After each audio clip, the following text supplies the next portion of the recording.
Hello, Joe. Hello, Scott. Congratulations on the film. So, the title character, Dr. Nina Jekyll, she's on the surface seems quite a nice person, but underneath it hides a narcissist almost without remorse. Was there ever any consideration about casting Meghan Markle in the role? Oh, goodness. What a way to start. The casting of this role was, we were considering everybody, but perhaps not Meghan.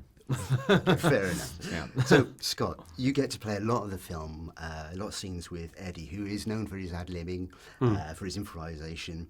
I'm just wondering, in the scenes that you played, did you get opportunity to ad-lib, to go sort of off-road, as it were? Yeah, absolutely, with Eddie. There was loads of times with that, especially there's a big finale, grand scene, and it goes on for quite some time, and yeah, we'd be all over the page, and it would be really fun, but that's what I kind of like as an actor. Like, I genuinely like just being truly in the moment and just reacting to stuff. So for me, that's something that I love improv, and I've worked with Joe before on my very first feature film, and in that he let me improv a lot, and I'm a massive fan of improv, so it was great working with Eddie because it's just what I love.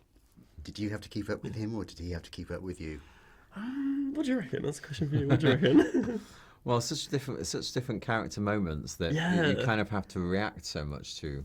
Eddie, yeah, I guess I had to catch up. Yeah. Well, yeah, I had to catch up totally with her because the thing is, like, she's like that whole 2 steps ahead. Yeah. And my character is constantly kind of like, because he's so desperate to kind of do. He needs this job, and he will do whatever he can to keep this job at all costs. It's kind of like that desperation will make him kind of like a bit hazy with what's really going on. So, transformation sequence. Obviously, there's the 2 characters in this. Now, from your point of view, Joe, just going back to the very beginning, you do the transformation in a quite a unique way.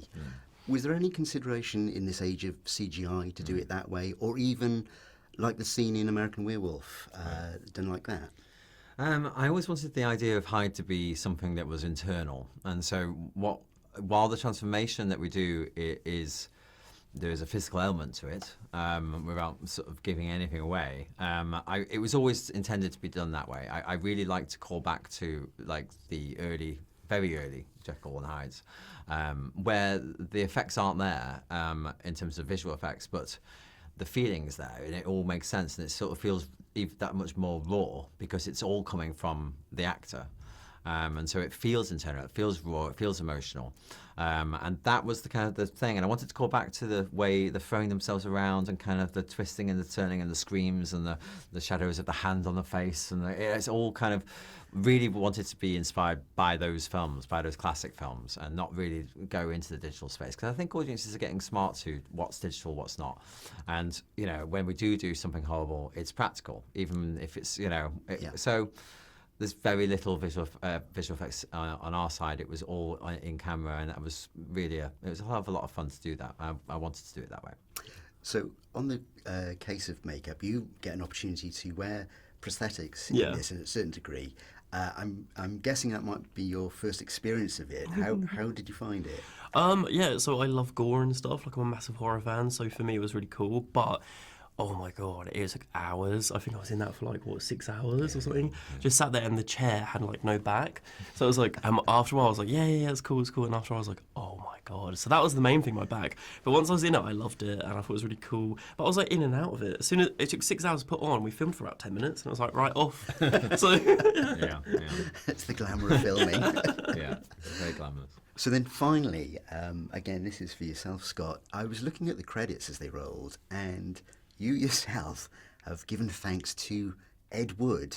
That's not the Ed Wood, is it? The worst director ever. Yeah, it absolutely. is. Yeah, right. I wanted to kind of thank Ed Wood because obviously we show a bit of an Ed Wood film on the TV at the very beginning. So I kind of wanted to kind of thing, but it's just the passion of working and just going and just seeing what happens and kind of that attitude. I really love just doing it for the sake of doing it. And I really, really wanted to kind of, with this film, that was kind of a little bit of the thing at the beginning of putting this together. It really was about like, well, we just want to make a movie, and we haven't got all the money that we'd love to have, but we just want to make a film together. We just want to make this, and we want to go out and do it the best that we possibly can. And, you know, I don't want to get obsessed with critical acclaim, certainly with things like this sort of movie. It's an entertainment movie, and I suppose that's why Ed kind of felt in my mind a little bit. I kind of felt a little bit like, you know, just no, do it for the love of making it. And that's Okay, it was an interesting credit, I thought. So finally then, as I say, this is a horror genre film. For both of you, what is your favourite go-to horror film? Oof. Scream, easy. I literally, that's the reason I wanted to act. Like, everyone else is like Judi Dench, and I'm like Scream.